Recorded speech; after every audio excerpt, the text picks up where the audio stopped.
I started out in a computer science major. I had been a hobbyist and interested in computers since my early teenage years, taking things apart, putting them back together, figuring out how things worked.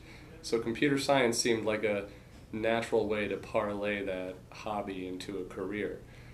As I got into it, I realized, the creative side of me was crying out. I was a pretty free-spirited kid. I did a lot of drawing, creative writing, community theater. So I changed from computer science into computer information systems to try to get a little bit more of a big picture view. When I was about 18 or 19, I had my first full-time job as a Unix systems administrator.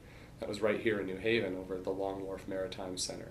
As time went on, I realized that I was a little bit too extroverted, too much of a people person to be in a purely technical role for the rest of my life. So I transitioned into my current role, which is managing a portfolio of applications for academic IT.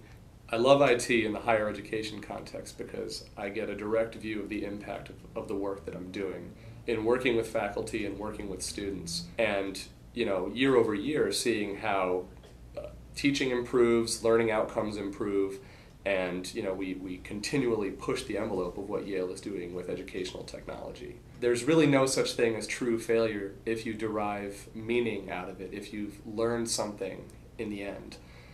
Some of the most important choices that I've made as far as my career path goes have been trying something, realizing, well, this really isn't for me, coming away from it, learning, getting a better sense of what I want to be doing, and making a pivot based on those outcomes. So, meaningful failure, embrace it, love it.